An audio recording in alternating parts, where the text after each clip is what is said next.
Baik, Assalamualaikum warahmatullahi wabarakatuh. Kembali lagi di mata kuliah Statika Probabilitas. Hari ini kita akan mencoba membahas lanjutan materi ya, yaitu yang berjudul tentang Random Variable and Probability Distribution, atau dalam bahasa Indonesia-nya adalah keubah acak dan distribusi peluang. Ini adalah materi yang penting sebagai dasar kita untuk mengetahui beberapa distribusi peluang-peluang distribusi yang banyak dipakai di dalam uh, pengolahan data. Begitu. Nah, hari ini mungkin kita akan membahas sedikit demi sedikit ya, dari yang mulai basic sampai beberapa distribusi peluang yang sering dipakai tadi. Baik, uh, di awal mungkin kita akan membahas apa itu random variable. Ada banyak definisi dari random variable dan saya akan coba mencari definisi yang sekiranya bisa mudah dipahami. Jadi random variable atau sering diucapkan atau sering disebutkan juga sebagai variabel acak atau juga peubah acak. Ini diartikan sebagai variabel yang sifatnya numberic, ya, yang nilainya itu spesifiknya tidak dapat diprediksi dengan pasti sebelum dilakukan eksperimen. Nah, di sini harga variabel random ini sangat bergantung pada hasil eksperimen, sehingga kadang juga disebut dengan variabel terikat atau dependence variable. Nah, perlu kita pahami bahwa ketika kita ingin melakukan sesuatu, maka uh, hasil dari eksperimen itu akan uh, menjadi bukti ya untuk harga variabel random yang kita inginkan. Nanti kita akan coba berikan contoh ya seperti apa random variable lalu beberapa perhitungannya. Nah, dalam definisi yang lain, variabel random juga merupakan suatu fungsi ya, dia akan memetakan setiap anggota pada ruang sampel ke sebuah pasangan berupa bilangan real lainnya. Jadi dia digambarkan dalam sebuah fungsi yang nanti kita bisa melihat apa hubungannya antara fungsi dengan uh, targetnya seperti itu. Nah, misalkan ini kita langsung ke contoh saja. Misalkan dalam sebuah eksperimen kita akan melakukan pelemparan sebuah koin, ya. Maka di dalam koin itu kemungkinannya hanya ada dua, ya. Yang pertama adalah sisi angka dan yang keduanya adalah sisi gambar. Maka yang dimaksud dengan ruang sampel itu adalah seluruh kemungkinan yang bisa terjadi, ya, itu namanya ruang sampel. Sehingga kalau tadi kita ingin melakukan pelemparan koin, maka ruang sampelnya hanya ada dua, yaitu angka dan gambar. Ya. Atau kita coba contoh yang lain. Ya. Kita ingin coba melakukan eksperimen pelemparan sebuah dadu. Maka ruang sampelnya atau kemungkinan yang bisa terjadi ketika kita melempar sebuah dadu, maka akan muncul setidaknya beberapa angka yang ada di dalam dadu tersebut, yaitu angka 1, 2, 3, 4, 5, dan 6. Nah, jadi ruang sampel itu menggambarkan bahwa apa saja kemungkinan-kemungkinan yang bisa terjadi ya dari kasus yang kita hadapi. Misalkan di pekerjaan kita, begitu ya, apa ruang sampel ketika kita ingin memeriksa lampu. Maka mungkin bisa jadi ketika kita ingin memeriksa lampu, ya, ruang sampelnya adalah pertama bisa jadi lampu itu baik-baik saja, atau yang kedua lampu itu rusak, begitu ya. Nah, begitupun dengan persoalan-persoalan yang lain. Misalkan dalam persoalan jika kita ingin mengirim ini dalam dunia logistik, ya, misalkan jika kita ingin mengirim sebuah barang, maka kemungkinan-kemungkinan apa saja yang terjadi dalam pengiriman barang. Bisa jadi satu, pengirimannya tepat sesuai dengan alamat. Yang kedua, pengirimannya tidak tepat ya karena mungkin salah alamat. Atau yang ketiganya uh, uh, tertahan di gudang, gitu ya. Pengirimannya tertahan di gudang. Nah, itu ada banyak kemungkinan-kemungkinan yang bisa terjadi. Sekali lagi, seluruh kemungkinan yang bisa terjadi itu kita namakan sebagai ruang sampel. Nah, pada contoh yang lebih detailnya, ya, misalkan kita ingin melihat sebuah contoh observasional, ya. Nah, di sini saya mengambil yang tadi sudah sempat dibahas sekilas ya. Nah, misalkan dalam sebuah percobaan atau eksperimen pelemparan sebuah koin, pelemparan ini dilakukan sebanyak 3 kali. Nah, hasil eksperimen dari kasus ini adalah munculnya adalah sisi angka atau sisi gambar. Ya. Nah, dia dilempar sebanyak 3 kali. Ya. Sebanyak 3 kali. Maka akan ada 3 kali lemparan. Lemparan pertama, lemparan kedua, lemparan ketiga. Di mana di setiap kali lemparan, itu kemungkinannya hanya ada 2. Keluar angka atau keluar gambar. Maka jika kita kumpulkan, ada sebuah ruang sampel yang kemungkinannya bisa terjadi jika kita ingin melempar sebuah koin sebanyak 3 kali. Nah, kemungkinan pertama kita lihat di sini mungkin lemparan pertama keluar keluar angka, lemparan kedua keluar angka, lemparan ketiga keluar angka juga. Ya. Atau pada saat percobaan kedua, ya, lemparan pertama keluar angka, lemparan kedua keluar angka, lalu lemparan ketiga keluar gambar, dan seterusnya. Ya. Jadi ada beberapa kemungkinan-kemungkinan yang bisa kita prediksi jika kita mengetahui ruang sampel dari sebuah kasus. Begitu. Nah, jika kita mendefinisikan variabel random, ya, variabel random X yang menyatakan banyaknya peluang sisi gambar, ya, ini yang kita lihat adalah sisi gambarnya yang muncul, maka nilai X yang mungkin adalah 0, 1, 2, dan 3. Nah, maksudnya apa? Nah, kita lihat di ruang sampel, ya. Nah, ini misalkan A. Ini sisi gambarnya nggak muncul kan? Ya. Sisi gambarnya nggak muncul, maka kemungkinan yang pertama adalah nilai X-nya adalah 0 karena gambarnya nggak muncul. Ya. Gambarnya nggak muncul. Nah, sedangkan di sini gambarnya muncul nih, tapi dia hanya muncul 1 kali dari 3 kali pelemparan yang dilakukan. Nah, termasuk yang ini juga 1 kali ya dari 3 kali pelemparan dan seterusnya. Sehingga kita bisa membuat sebuah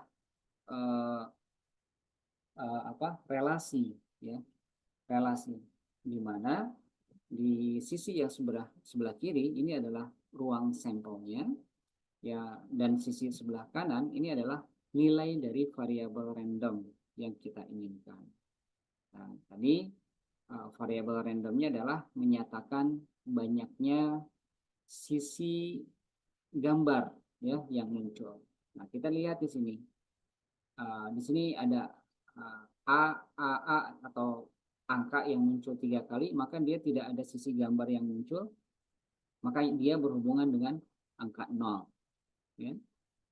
Terus selanjutnya di sini ada pelemparan kedua, ya, ada G, jadi ada angka lalu gambar. Gambar muncul 1 kali, maka dia dihubungkan dengan angka 1. Begitu. Termasuk sampai kita di akhir, kita menemukan G, artinya dia muncul 3 kali pelemparan itu sisi gambar itu muncul terus, ya. Maka kita hubungkan dengan angka 3. Nah, di sini kita bisa lihat bahwa setelah kita mengetahui fungsi ruang sampel, maka selanjutnya kita melihat apa yang menjadi variabel randomnya. Nah, di sini variabel randomnya adalah variabel random X, ya. Dia menyatakan banyaknya peluang untuk banyaknya munculnya sisi gambar, ya, sisi gambar pada poin tersebut. Dan di sini kita bisa lihat, ya, kemungkinan muncul sisi gambarnya itu kan adanya muncul 0 kali, muncul 1 kali, muncul 2 kali, dan muncul 3 kali dalam dalam 3 kali lemparan, ya, seperti kasus yang tadi disebutkan. Nah, ini salah satu contoh, ya, salah satu contoh bagaimana kita mengenal ruang sampel, lalu juga kita mengenal variabel random dan dihubungkan dalam sebuah relasi, begitu. Contoh yang kedua, saya ingin memberikan gambaran, ya. Misalkan kita ingin mengobservasi atau memeriksa 3 buah lampu. Nah, 3 buah lampu. Seperti yang tadi sudah saya sebutkan atau saya sampaikan. Jadi ketika kita memeriksa sebuah lampu, maka kemungkinannya hanya ada 2. Ya. Lampunya itu menyala normal atau lampu itu rusak. Sehingga kalau misalkan kita jabarkan, hasil observasinya adalah kemungkinannya lampunya menyala, saya simbolkan dengan huruf N, atau lampunya rusak, ya, saya simbolkan dengan huruf R. Nah, sehingga didapatkan ruang sampel. Untuk mendapatkan ruang sampel itu kita bisa menggunakan persamaan 2 dipangkatkan 3, ya. 3-nya dari mana? 3-nya dari 3 buah lampu ini, ya. Kita menghasilkan angka 8. Jadi jumlah dari ruang sampelnya akan ada 8. Apa saja itu? Misalkan dari 3 buah lampu yang kita observasi, dia bernilai N, artinya dia lampu pertama menyala, kedua menyala, dan ketiga menyala. Artinya 3-3-nya menyala, ya. Lalu kita observasi lagi, ada kemungkinan kondisi yang lain, ya. Di mana kondisi yang lain kemungkinannya bisa saja lampu pertama menyala, lampu kedua menyala, lampu ketiga rusak, begitu. Dan kemungkinan yang lain, ada menyala, rusak, menyala, rusak, menyala, menyala, dan seterusnya. Sehingga jika kita definisikan bahwa variabel random X itu menyatakan bahwa banyaknya lampu yang menyala, ya, artinya tidak rusak atau memang berjalan dengan normal, maka, ya, kita bisa sebutkan A0 itu adalah kejadian lampu menyala sebanyak 0. Ya. Lampu menyala sebanyak 0. Sebanyak 0 itu kan artinya rusak semua. Ya. Rusak semua. Maka nilainya adalah yang ini. Rusak semua. Ini kan RRR, ya. Tidak ada lampu yang menyala. Atau yang N-nya 0. Lalu kejadian lampu menyala sebanyak 1. Ya, sebanyak 1. Nah, ini ada 3. Yang mana saja? Ini yang lampunya menyala, ya. 1 berarti N-nya ada 1. Mungkin yang ini 1, 2, N-nya ada 1, dan 3. Ya. A3 adalah kejadian lampu menyala sebanyak 3. Jadi 3-3-nya menyala. Ini kemungkinannya hanya ada yang ini, ya, N. Atau menyala, menyala, dan menyala. Nah, mari kita perhatikan dengan gambar yang ini. Gambar di sebelah kiri bawah ini. Nah, kita bisa menghubungkan sebuah relasi, ya, dari ruang sampel, ya, dari ruang sampel ke nilai dari variabel random itu sendiri. Nah, kita bisa menghubungkan bahwa nilai NNN ini artinya dia menyala 3 kali, maka kita hubungkan. Lalu NNR, ya, NNR, berarti dia menyala 2 kali, kita hubungkan dengan angka 2. NRN, RNN, nah, dia masing-masing 2 kali kita hubungkan. Dan seterusnya. Sehingga kita bisa mendapatkan sebuah relasi, ya, dari ruang sampel ke variabel nilai dari variabel random, ya. Misalkan seperti ini. Nah, jadi di sini kita sudah setidaknya mempunyai gambaran bahwa variabel random itu adalah sebuah variabel, ya, sebuah variabel yang bagian dari ruang sampelnya, begitu. Nah, random variable atau variabel random sendiri itu terbagi menjadi 2. Ya. Ada yang namanya continuous variable random, continuous variable random, dan ada juga yang bernama discrete random variable, ya, discrete random variable. Nah, mungkin kita harus mulai familiar, ya, dengan perbedaan, apa sih perbedaan antara nilai discrete, ya, di sini ada kata discrete, dan nilai continue, ya, nilai discrete dan nilai continue. Nah, secara sederhana continuous random variable atau variable random secara continue, dia adalah sebuah nilai, ya, sebuah nilai atau sebuah variabel yang diperoleh hasil pengukuran, ya. Jadi continuous random variable ini di variabel yang diperoleh hasil pengukuran, ya, hasil diukur, ya, hasil pengukuran. Nah, tentu yang hasilnya itu bisa berupa bilangan pecahan, ya, atau desimal, ya, atau tidak dapat dibilang berupa bilangan real. Ya. Nah, misalkan ada sebuah nilai, ya, nilai X, di mana X-nya itu kurang dari sama dengan 18. Ya. Kurang dari sama dengan 18. Sampai mana batasnya? Ya, sampai kurang dari 18. Itu tidak bisa kita tentukan. Ya. Nah, berbeda dengan discrete. Ya. Kalau discrete itu dia variabelnya itu hasil perhitungan. Nah, coba kita lihat di sini, ya. Jadi kalau continue random variable, dia itu hasil dari pengukuran. Sedangkan discrete random variable atau yang discrete itu sifatnya adalah hasil perhitungan. Yang satu hasil mengukur, yang satunya lagi hasil menghitung, ya, menghitung. Dan ciri yang lain bahwa untuk discrete random variable, dia bilangannya adalah bisa berupa bilangan real atau bilangan cacah, ya, atau dia biasanya nilai bilangannya adalah nilai bulat, ya, nilai bulat. Tapi kalau untuk continuous random variable, dia nilainya adalah nilai desimal atau bisa berupa pecahan, begitu, ya.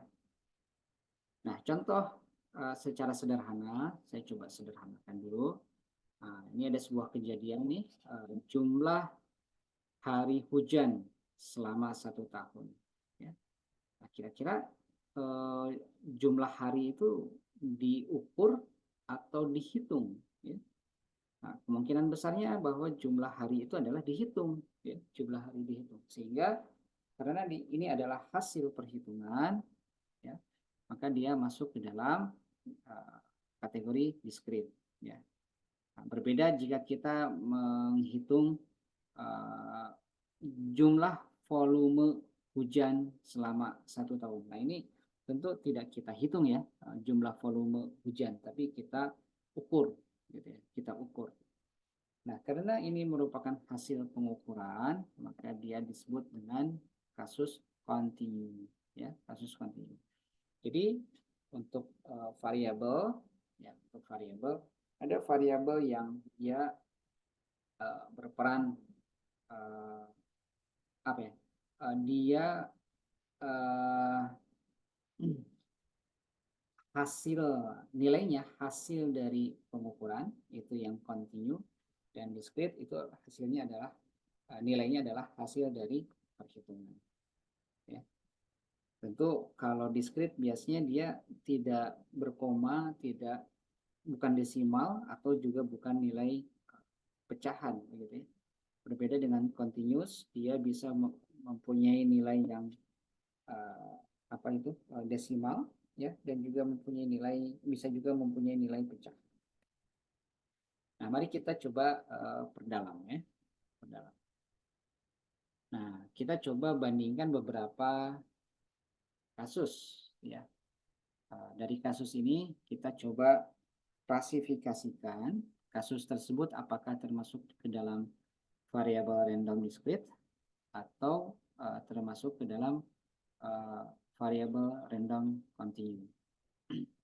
Nah, kita lihat ya. Di sini saya buat beberapa kasus gitu ya. Yang pertama misalkan, yang pertama ini ya, banyaknya peserta yang gagal dalam tes penerimaan di suatu perguruan tinggi. Nah, dari kasus ini kita bisa lihat, ini dia mengukur banyaknya peserta yang gagal ini diukur atau dihitung kira-kira. Nah, saya yakin banyaknya peserta yang gagal itu bukan diukur, tapi dihitung. Ya. Sehingga karena dia pengukuran, maka dia masuk ke dalam variabel acak discrete, ya, atau variabel random discrete. Mari kita masuk ke dalam contoh yang kedua. Contoh yang kedua di sini ada rentang waktu kedatangan antar bus, ya, rentang waktu. Nah, kalau waktu itu dihitung atau diukur, atau secara nilainya dia akan mempunyai nilai bilangan bulat atau dia bisa mempunyai nilai berkoma. Kalau waktu itu kan dia bisa berkoma ya. Misalkan jam 3:04 ya, jam setengah 5 begitu, atau 3:30 gitu dan seterusnya. Maka karena dia sifatnya seperti itu ya, maka dia masuk ke dalam variabel acak continue ya. Dia bisa bentuknya bisa desimal, bisa apa itu pecahan gitu ya. Baik, yang selanjutnya misalkan kasus banyaknya penumpang kereta yang turun di setiap stasiun, mulai dari stasiun Bogor sampai stasiun Bandung. Nah, lagi-lagi di sini adalah banyaknya penumpang. Ya. Nah, kalau penumpang itu diukur atau dihitung. Jadi banyaknya penumpang itu adalah dihitung sehingga dia masuk ke dalam variabel acak, kasus variabel acak discrete. Yang keempat, ada kasus volume air, ya. Volume air yang terisi ke dalam sebuah kolam, ya. Volume air, maka volume ini kan diukur ya, bukan dihitung. Gimana cara mencari volume air kalau apa dihitung gitu ya, tapi dia sifatnya adalah diukur. Oke, dia masuk ke dalam variabel acak continue. Next, di sini ada sebuah kasus kecepatan sebuah mobil yang berjalan di jalan tol. Nah, ini kecepatan. Kalau kecepatan dia masuknya discrete ataukah continue? Nah, kalau kecepatan itu kan diukur ya, kecepatan diukur. Kemudian dari segi nilainya juga kecepatan itu bisa mempunyai nilai desimal ya, atau juga bisa dalam bentuk pecahan. Jadi dia tidak berbentuk bilangan bulat begitu ya. Sehingga dia masuk ke dalam variabel acak continue. Nah, terakhir di sini banyaknya pengunjung bioskop ya setiap hari dalam satu pekan. Nah, banyaknya pengunjung bioskop berarti dia sifatnya adalah discrete karena untuk banyaknya orang, banyaknya pengunjung itu dihitung ya, bukan diukur. Baik, kita sudah berkenalan ya tentang variabel random ya. Kalau variabel random terbagi menjadi dua, ada yang variabel random discrete dan ada variabel random continue. Nah, kembali lagi ke dalam pembagian ini ya. Jadi random variable tadi ada yang continue dan ada yang discrete ya.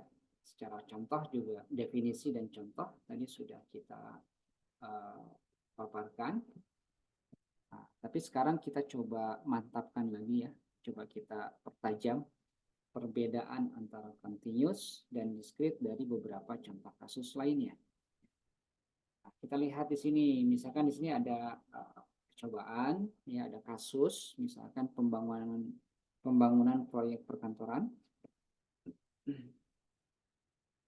Pembangunan proyek perkantoran, misalkan sebagai variabel randomnya atau variabel acaknya, saya mengambil berapa persentase proyek yang diselesaikan, ya persentase proyek. Maka kalau persentase itu kan bisa rentangnya bisa 0 sampai dengan 100 ya. Ada mungkin persentase pembangunan proyeknya baru 50% ya, artinya baru setengahnya dari total yang akan dibangun, atau 25% atau mungkin tinggal 10% lagi proses selesai gitu ya dari pembangunan. Nah, itu kan nilainya punya rentang ya, punya rentang. Jadi ciri lain dari continuous random dia adalah punya rentang, dan rentangnya itu apa rigid gitu ya, dia bisa punya rentang yang apa lebih detail gitu ya karena ada bilangan berkomanya. Kemudian contoh kasus yang kedua, isi botol minuman. Isi botol minuman ya berarti dia mempunyai takaran ya maksimal 600 ml di sini. Jadi kemungkinan nilainya adalah 0 sampai 600 gitu.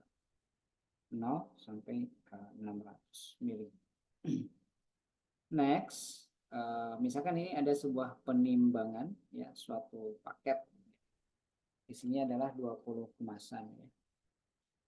Jika yang menjadi variabel acaknya itu adalah berat sebuah paket ya, berat sebuah paket, maka kemungkinannya adalah misalkan satu paketnya adalah satu buah paketnya itu adalah 2 kg ya, maka kemungkinan nilai dari variabel acak randomnya itu adalah di antara 0 dan 2 kg. Ini adalah contoh dari continuous random variable. Sekarang kita coba masuk ke dalam discrete random variable ya. Discrete random variable ini contohnya misalkan kita ada kasus penjualan mobil nih ya, penjualan mobil. Lalu variabel acaknya jenis kelamin pembeli ya, berapa orang yang membeli, berapa orang dari laki-laki yang menjual mobil, berapa orang dari perempuan yang ingin menjual mobil. Maka kemungkinan nilai variabel acaknya ya, karena kita mengambil variabel acaknya itu adalah berdasarkan jenis kelamin, maka kemungkinannya hanya ada dua ya. 0 itu menandakan wanita, dan 1 jika itu adalah seorang pria. Atau kasus yang kedua ya, pengamatan terhadap kualitas suatu produk. Dengan variabel acaknya berapa jumlah produk yang gagal atau yang rusak. Ya. Kita akan peroleh nilainya adalah 0, 1, 2, 3, dan seterusnya. Nah, coba kita lihat dari kemungkinan nilai acak. Ya, nilai acak. Dari tipe continuous, ya, random variable, dengan nilai acak dari kasus discrete random variable. Jadi kita bisa lihat kalau untuk kasus-kasus yang sifatnya adalah discrete, maka dia sifatnya adalah angkanya cenderung pada angka-angka yang lebih bulat begitu ya. Sedangkan kalau untuk jenis continuous ya, dia angka-angkanya itu biasanya bersifat sebagai desimal, pecahan, atau dalam sebuah rentang tertentu. Oke, mudah-mudahan bisa tergambar ya bagaimana sebuah random variable itu. Lalu sudah terbayang juga bagaimana perbedaan antara continuous random variable dengan discrete random variable. Baik, selanjutnya kita akan melanjutkan dalam bentuk contoh ya, dalam bentuk contoh. Saya gunakan beberapa contoh ya. Yang pertama misalkan pada suatu kelas ya yang beranggotakan 35 siswa ya. Ada suatu kelas anggotanya 35 siswa. Dilakukan pengukuran tinggi badan. 35 siswa itu ingin melakukan tinggi badan. Nah, dari data hasil pengukuran tinggi badan tersebut diperoleh tinggi badan siswa itu paling tinggi adalah 175 cm dan paling pendek adalah 150 cm. Ya. Maka di sini kita bisa melihat ya, tinggi badan siswa tertinggi 175 dan yang terpendek adalah 150. Ya. Maka variabel acak T tertinggi yang menyatakan tinggi badan siswa itu adalah berkisar antara 150 dan 175. Ini adalah rentang ya, sehingga dia disebut sebagai kontinu. Nah, ini contoh ya, contoh. Nah, jika kita perdalam kembali, ya, continuous random variable, dia disebut juga sebagai fungsi peluang kontinu, ya, fungsi peluang kontinu. Nah, istilah lainnya disebut sebagai probability density function. Atau ini biasanya disingkat ya PDF, probability density function, atau dalam bahasa Indonesianya adalah fungsi densitas peluang. Sedangkan untuk discrete random variable ya, dia disebut juga sebagai fungsi peluang discrete ya. Yang satu tadi fungsi peluang kontinu, yang satu lagi fungsi peluang discrete.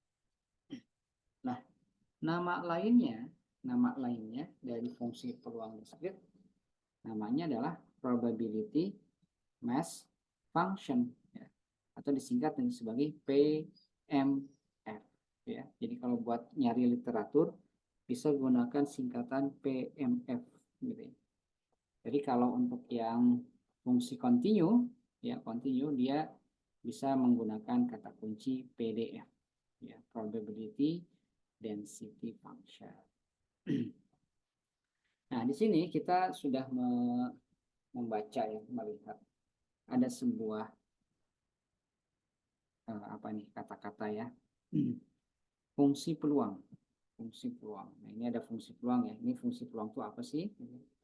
Fungsi peluang atau distribusi peluang adalah suatu tabel, grafik atau formula yang menyatakan peluang yang dihubungkan dengan setiap kemungkinan nilai X ya.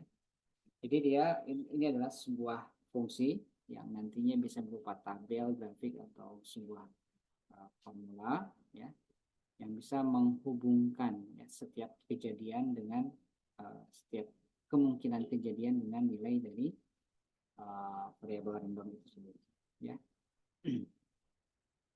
Coba saya mulai masuk ke dalam contohnya ya, contoh-contoh dari variabel random discrete ya, dihubungkan dengan distribusi peluang. Yang pertama, misalkan distribusi peluang untuk variabel random discrete. Ya. Distribusi peluang untuk variabel random discrete. Nah, ini contoh-contohnya kurang lebih seperti yang ada di layar ya. Yang pertama ada yang namanya distribusi binomial. Yang kedua adalah distribusi Poisson. Yang ketiga adalah distribusi hipergeometrik. Ya, ini adalah salah satu ya distribusi yang sering dipakai dalam pengolahan data. Yang kedua ada namanya distribusi peluang untuk variabel random continue. Kalau tadi discrete, kalau yang sekarang continue. Nah, kalau continue contohnya misalkan ada distribusi normal, ya, distribusi normal. Itu kalau kita lihat di apa itu uh, uh, apa data science ini sering banyak dipakai, gitu ya. Distribusi normal, lalu distribusi binomial, Poisson, hipergeometrik. Baik, kita bahas satu-satu, ya. Kita bahas satu. Kita mungkin fokus kepada yang distribusi variabel, distribusi peluang untuk variabel random discrete, ya. Kita fokuskan ke sini, tapi kita belum masuk ke dalam contoh ini, ya. Saya masih membahas secara umum terlebih dahulu untuk yang variabel random discrete. Nah, untuk uh, peluang discrete, ya, peluang discrete dia secara distribusinya, ya, bisa berupa tabel, grafik, atau sebuah rumus, ya, atau formula di sini disebutkan. Nah, syarat-syarat untuk suatu distribusi probabilitas itu bersifat discrete, ya. Syarat-syaratnya apa sih? Yang pertama, untuk yang distribusi probabilitas discrete, yang pertama adalah Px lebih dari sama dengan 0 untuk semua nilai X. Ini artinya adalah setiap peluang, ya, setiap peluang itu harus lebih dari 0, gitu ya. Lebih dari 0 setiap peluang, ya. Yang kedua, sigma Px sama dengan 1, ya. Sigma itu artinya jumlah, Px itu adalah peluang dari X, maka sigma Px itu adalah total penjumlahan seluruh peluang itu harus sama dengan 1, ya. Harus sama 1. Nah, untuk yang distribusi probabilitas discrete ini sering diistilahkan dalam beberapa literatur asing itu sebagai PMF, ya, probability mass function. Nah, beda kalau misalkan tadi yang continue itu PDF, ya, PDF.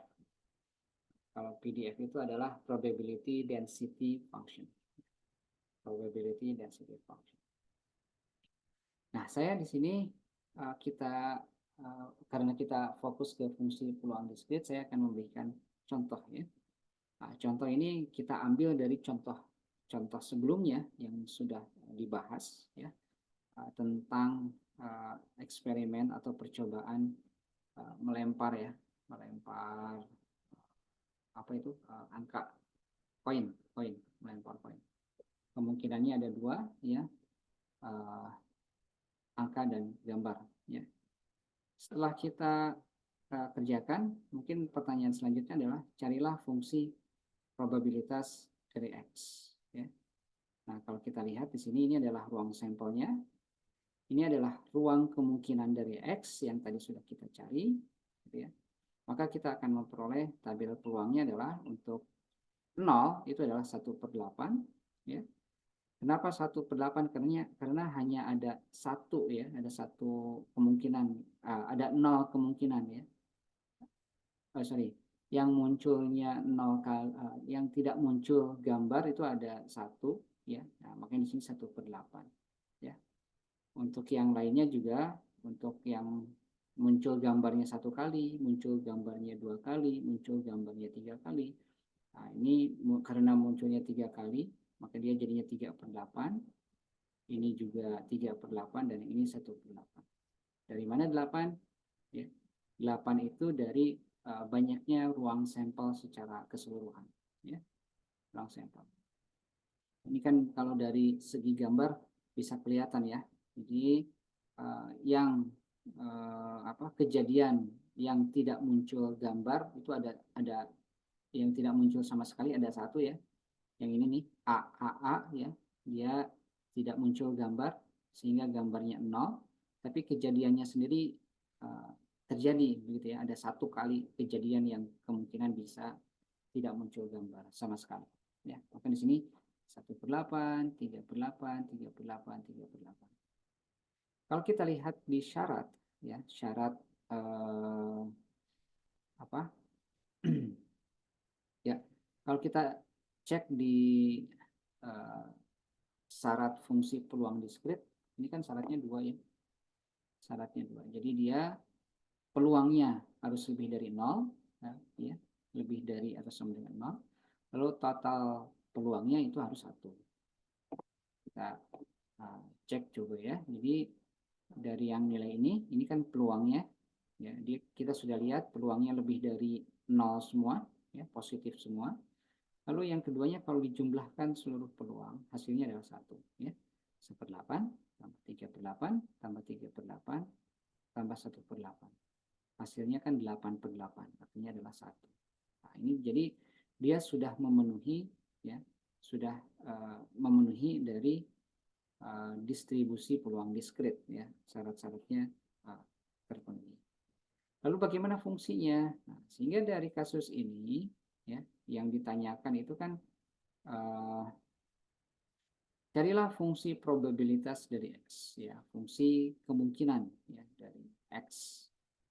Nah, saya sudah sampai sini, maka kita bisa lihat, ya, fungsi peluang dari X adalah dia bisa bernilai 1/8, ya. Nah, 1/8. 1/8 itu untuk X-nya 0 dan untuk X-nya 3, ya. Jadi ini fungsi yang pertama, dia akan mempunyai nilai peluang 1/8 jika X-nya 0 dan X-nya 3. Yang selanjutnya, dia bisa mempunyai nilai 3/8 jika dia X-nya 1 dan X-nya 2. Dan terakhir, ya, dia bisa bernilai 0 untuk X yang lain. Ya. Jadi di sini kita memperlihatkan bahwa syarat untuk ya syarat untuk fungsi peluang diskritnya itu harus terpenuhi, ya. Yang keduanya adalah total dari peluangnya itu adalah harus 1. Dan yang terakhir untuk fungsinya sendiri, ya, dia fungsinya harus bisa menangani setiap X, ya, setiap X yang diminta. Jadi kalau misalkan X-nya 0 berarti nilainya adalah 1/8. Kalau X-nya 2, misalkan 1 dan 2, ini nilai peluangnya adalah 3/8, artinya lebih besar, ya, dibandingkan 1/8. Atau untuk XX lainnya di luar dari 0, 1, 2, dan 3. Ya. Ini kalau ada X lainnya yang masuk, ya, selain angka 0, 1, 2, dan 3, selain itu maka dia dikategorikan sebagai 0. Nah, demikian, ya, untuk pembahasan dari materi variabel random atau random variable. Saya simpulkan tadi variabel random itu terbagi menjadi 2, ya. Ada yang disebut dengan continue random variable dan ada juga discrete random variable, ya. Itu terbagi 2. Dan tadi kita baru membahas tentang discrete, ya, discrete random variable. Pertemuan selanjutnya kita akan masuk ke dalam continue random variable. Demikian untuk materi kali ini. Terima kasih. Assalamualaikum warahmatullahi wabarakatuh.